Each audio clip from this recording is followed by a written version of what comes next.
Outlaw is pretty cool in Dragonflight. We have been able to test a bunch of its stuff on Alpha, and you're gonna be shooting your pistol again and again and again and more often because there are a couple of cool talents there, and that is what we will be looking at today, the talents for Outlaw Rogue in Dragonflight and what we have so far. Now, obviously, this is pretty early-ish into the alpha, and likely things are going to change, but not so much from what we understand. Maybe a couple of tunings here and there, maybe a node move here or there. Well, that's about it, and the way Outlaw looks right now is not that bad. And we will go into those details after I tell you about some other details. Listen, we do these types of videos every day and we try to cover all of the specs so far. I think we have a couple that we're waiting on some updates for. I'm talking to you about you hunters. But we will be covering pretty much everything class and spec related in Alpha Dragonflight on a daily type of content flow coming to you guys. So if you like the thing that you're seeing and you want to support us, consider checking the Patreon link down below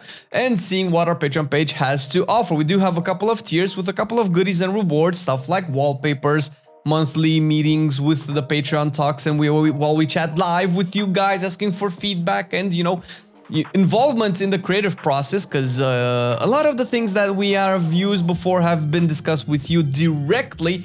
And also, you will be supporting the content that we make. On top of all of this, the class guides for Shadowlands and, you know, upcoming Dragonflight, the streams that we do, and the podcast that we have on the MoCast, and even on the Marcelian Online YouTube page as well. You'll be supporting all of that because we do this as a passion, and we would be graciously appreciative of your support if you do decide to help us a little bit with the Patreon page down below. Without out of the way, let's actually talk about some roguiness stuff in Outlaw. Now, I know that there's a bunch of rogues out there that kind of miss the old combats, and we go into these types of conversations every time when we talk about Outlaw, and Survival Hunter is what it is, but rejoice, because if you do not like the range feel of Outlaw, even though you will still shoot your pistols every now and again, there are some more up close and personal builds that you can go into. But before we go into that, let's actually talk a little bit about the general rogue talent tree. As a quick disclaimer, we have had podcasts on Sub and Assassination, and an Outlaw one is coming soon, depending on when you watch this video, and we kind of discussed the general rogue talent tree, and although a couple of things have moved, much hasn't really changed in the general rogue talent tree, although some of it can be a little bit more impactful. You can check the podcast there after you watch this video to get more in-depth on the spec, but with that out of the way, the general tree, if this is the first time that you're looking at an Outlaw talent tree, you will notice that there are 3 flavors to it. Well, you know, 3 types of trees going down into the columns. There's Assassination type talents on the left-hand side, Outlaw in the middle, and Subtlety on the right-hand side.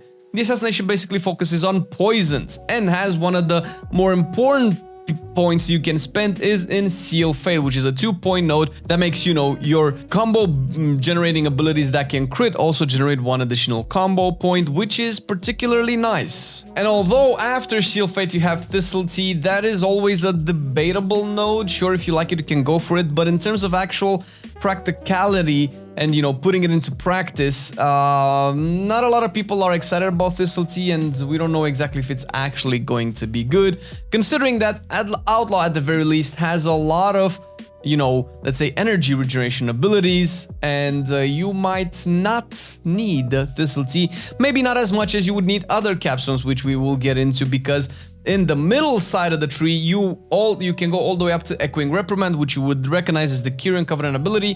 I am not a big fan of it, but it is there and you can path to it, because to it you will have stuff like Improved Ambush, which can be good, making Ambush generate 1 additional combo point. Now you would think about it as like, why is Ambush generating 1 combo point going to be good? Well, dear aspiring rogue, there is a potential ambush build, which I will go into in a second, and that's probably one of the more exciting things about Outlaw. But outside of the plethora of utility that you can get from the Outlaw tree, and obviously it kind of branches a little bit to the left and the right, you might also want to check the Subtlety side of the tree, because Subtlety does have a lot of nodes that give you extra damage, but more importantly, it starts to have some stealth interactions, which, I mean, as Outlaw, since you can kind of, reset the cooldown of Vanish or, generate it faster with the Restless Blades, you have been using Vanish as a DPS option, which is something that maybe all rogue specs are doing anyway. However, you're gonna get even more stuff right now. So aside the, the energy cost reduction on your finishers and the extra damage in stealth, you can all the way path to Shadow Dance as the capstone, which is a 1 minute cooldown. And so, it's the Shadow Dance, which, well, the thing with it is that to it you also get Find Weakness, which can be incredibly good, especially since you have Cold Blood prior to that as well. And this can potentially help you build into a ambush build as well, because in the Rogue Talent tree, in the Outlaw specific tree, you have a couple of ambush buffs, and we'll get to it. But outside of that, you can also access stealth-like mechanics like 1 minute burst window in Shadow Dance with Find Weakness, and potentially this could be a more single target oriented side of the general rogue class talent tree, which is good. Overall, a lot of the rogue power in the talent tree is baked towards the bottom and the very top, with the middle having a bunch of utility, maybe 1 or 2 nodes of versatility, or you have extra range on abilities and stuff like that, which is debatable. But the main power seems to be at the very top, where you get your basic abilities, and at the very bottom, where you get the powerful capstones. How that plays out into actually making your ideal Outlaw, we'll have to see once we actually are level 70 and can test all these potential builds. And with the potential builds, let's actually talk about the ambush build that I've been hinting since yesterday, since you started watching this video. Now, the ambush build is interesting because it's like an interesting concept for Outlaw. Ambush hits like a fucking truck. Ambush right now, at least in the scaling, which is obviously going to change, but it does put things into perspective. With the current scaling at level 60, which is probably what you're going to be playing in the pre-patch before Dragonflight releases, Ambush hits more than, I think, a 4 combo point dispatch. Jesus! And this is without the fuels of everything, which actually that's fair, because pretty much all the talents that go into making Ambush better don't really increase its damage, but do other things. For instance, Heavy Hitter supercharges a combo point, making Ambush, act kind of like an echoing reprimand, which, again, it's not a mechanic I'm particularly fond of, but it is there and adds another layer of death, because Outlaw apparently right now has so many layers of death that I cannot fucking find the core. Where is the layer, man? Are you a fucking onion? No, you're Outlaw Rogue. Welcome, everybody, and aspiring Outlaw Rogues. This is not going to be an easy spec to learn, but it is a fun spec to learn. I digress. Moving further into the left-hand side of the talent tree for Outlaw, which is where you'll find all these ambush buffers, you have Audacity as well, which makes ambush proc from Hidden Opportunity, similar to Sinister Strike, and you can cast it outside of stealth. I think it has a 35% chance as of this alpha build. I don't know if that's gonna change, meaning you can use ambush outside of stealth. And with the improved ambush talent from the general tree that we talked about, it can generate 3 combo points.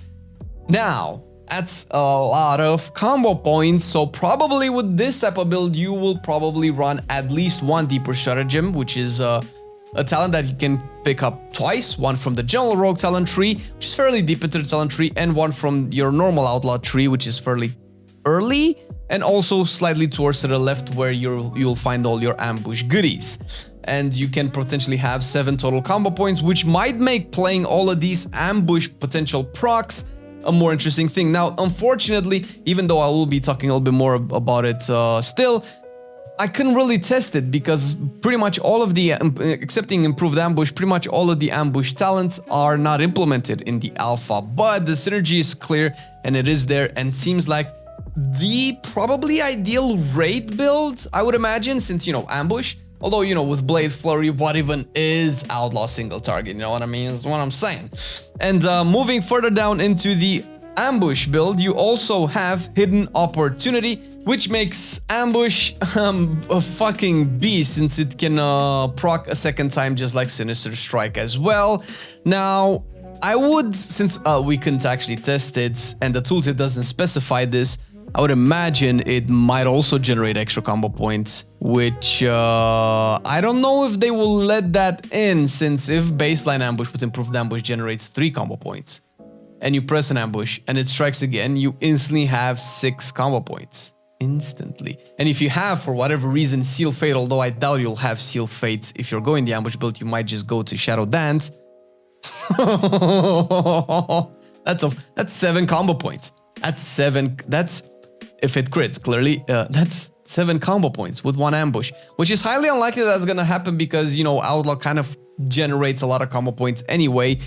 And depending on what Roll the Bones buff you have, it might get crazy, but I guess, yay, that sounds pretty fun. Why wouldn't you want to play a crazy build?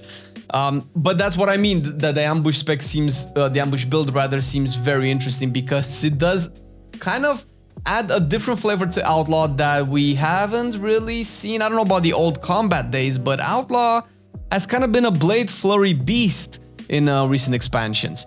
I digress. This is the left-hand side of the tree, and if you look into the middle side of the tree, you will see the probably core of Outlaw, which is definitely going to be more or less mandatory when you build whatever build you want for your Outlaw. Even if you go full ambush, or you go full on the right side, or you go a mix in between the two, you'll most likely always go through the middle, since that's where you unlock most of your bigger cooldowns. And you'll notice a lot of Roll the Bones mechanics being put in, a lot of the conduits like Count the Odds and Sleight of Hand, all of that to basically increase the bad luck protection, because I know Roll the Bones has been getting a lot of backlash from people because they don't like the RNG. However, as opposed to what it was in Legion and what it was at the beginning of BFA, Roll the Bones is actually not that bad in terms of the buffs that you get. Obviously, you know, some buffs will always be better, some buffs will not. We'll see exactly how that plays out once we are actually scaled up to level 70 and all the stats are, you know, out in the sims. Outside of that, Restless Crew is also a mandatory pick, and it also reduces the cooldown, I think, of pretty much every major cooldowns except Shadow Dance. I don't know if there's one that I'm missing, but Shadow Dance was basically something that I was looking for because, you know, the ambush build. And I mean, if it reduced Shadow Dance cooldown, it would be a little bit stupid. But I mean, it does reduce the cooldown of everything else. And if you keep going down the tree, you'll see Keep It Rolling as the capstone, which is a new capstone. Well, it has been in the alpha, but it's new in the sense that, you know, we didn't have it in Legion or BFA to my knowledge. Do we have Keep It Rolling? I don't think so. It's a 5-minute cooldown that extends the duration of your current Roll the Bones buff by 30 seconds. And also its cooldown is reduced by Restless Blade, so likely you'll have it earlier than every 5 minutes. And because of that, we are not yet sure if you want to save it for those Hail Mary procs of 5 buffs or whatever, and having like, or 6 buffs, I don't know, can you even get, I think you can get 6 buffs if all the previous Roll the Bones talents work, and then just extend it by 30 more seconds. That could be particularly nutty, especially I would imagine this could work really well in boss fights, since AoE combats usually probably finish faster by the time you actually end up getting full value out of Keep It Rolling, unless you're playing like super high Mythic Plus keys in Dragonflight, until which there's a lot of time until we get to that point. But it is interesting and definitely feels like it circles into making Roll the Bones less annoying. And to be fair, I don't particularly find it annoying to begin with. It's fun. It's a lot RNG, but most buffs have kind of been changed over the years and it's not as bad. And last but not least, the right-hand side of the tree seems to be the AoE-ish side of the tree, and I say AoE-ish because it does have all the Blade Flurry buffs and effects over there, and a lot of pistol shots and between the eyes talents as well, with Quick Draw that you might have noticed, which will probably be picked in every build since it's fairly early into the tree. However, pathing down into the tree, you will notice Dread Blades is now a choice node between that and Killing Spree on the right-hand side, which is great. I always love Dread Blades, and obviously Killing Spree is also really fun. Now, obviously that will come down to tuning because Dread Blades in Shadowlands has been very underwhelming, and it has been put into a competitive row. Now it's only put against another competitive cooldown, which again is debatable. I can see Dread Blades being particularly good in AoE since you get back-to-back massive finishers again and again, which also works really well into Restless Blades. And also, before I forget, Jesus, how can I forget this? Restless Crew in the middle side of the tree is probably the most contentious talent that Outlaw has, which has been maybe the hot topic of the spec ever since the talents have been released. And what that does is makes it that everybody in your party of 40-yard radius, gets a cooldown reduction for one of their major cooldown by 0.2 seconds whenever you spend combo points, because it basically makes Restless Blades affect your entire party but at a reduced effect, and only for like one major cooldown, which is still pretty good, which is kind of what you would consider a raid buff, but not really, because Wind Fury Totem is more of a party buff, not a raid buff. But depending on how this is tuned, it might be mandatory in a raid setting, but I digress. In the right hand side, you have all of these options, and obviously Dread Blades would work really well with both Restless Crew and Restless Blades, considering that you have a high influx of combo points that you can constantly spend to reduce cooldowns. So I don't know how competitive that would be with Killing Spree. However, I am glad if Restless Blades comes back, because I've missed it.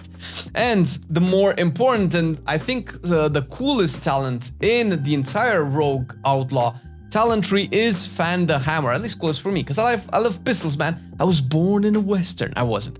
But Fan the Hammer is really fucking cool. And what Fan the Hammer does is when you get those pistol shot procs that deal extra damage, you get 2 extra charges of it. I think it's 2 extra charges, right?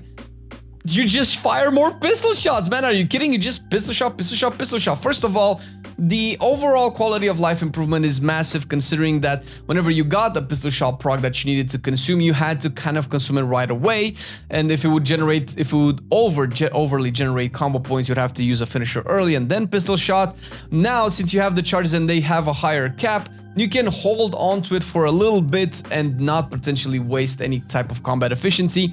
Not to mention that this is really good in, let's say, heavy movements, heavy mechanic fights, where you can save some of those charges to shoot from afar whenever you have to, go drop the pile of shit at the left-hand side of the room or whatever the fuck, right? Or the boss charges, we know the mammoth in Neltharius dungeon lair thing, whatever. When charges away and you're out of range, right? Having that extra pistol shot can, help you generate combo points and keep uptime on your damage flow, which is really cool. And obviously all of this kind of coalesces into Greenskins, which is the legendary that we have right now in Shadowlands and that we play with, which is great. It's kind of buggy on Alpha in the sense that it's kind of the same as it was initially. It's not a passive that works into rotation. It actually becomes a button on your bars that you can press and you get the effect. And obviously that's not how the spec works, but it doesn't proc passively anyway, even if you do talent into, so it was kind of hard to test out. But I'd imagine this combined with Fan the Hammer and Quick Draw and all of those pistol shot procs will make you into a regular Clint Eastwood punk. That's the best impression I can do. But that's kind of the main gist of Outlaw. It has 2 kind of very opposing playstyles that are really fun and might keep the spec fresh. The ambush on the left-hand side and the pistol on the right-hand side, with all the cool cooldowns in the middle as well. And obviously some choice notes between Killing Spree and Dread Blades can make the spec incredibly fresh and fun and versatile. I'm excited to see how the final iteration of it will be in Dragonflight Alpha, and anything that will change we will probably include in future videos as well. And overall conclusions, the talent trees basically distribution looks surprisingly okay. As far as I know, we might not see some major changes to Outlaw stuff in the near future, but maybe just some couple tweaks here and there, and obviously some tuning. Outside of that, it looks particularly fun. I am incredibly happy with it. I actually like it. I've been a fan of Outlaw ever since it was released, so yeah, you can look forward. If you do intend to play Outlaw in Dragonflight, it's looking like it could be even more interesting than it is now in Shadowlands, which is always a good thing. Hope you enjoyed the video. Hope you like the kind of content that we do, and if you do, and if you want to support us a little bit more, once again, check the Patreon link down below. You might find some things that you would like on our Patreon page. Thank you for watching once again, and see you next time. Ooh, I don't know what I did there. I've been loving it then, I still love it now. Still, I play WoW. Still, I play WoW. Getting better every day, let me show you how. Cause still, I play WoW. Still, I play WoW. It's getting harder to stay, but at the end of the day, it's a guilty pleasure, so just log in and play. Whether it's classic or retail, I'ma do a /bow. Still, I play WoW.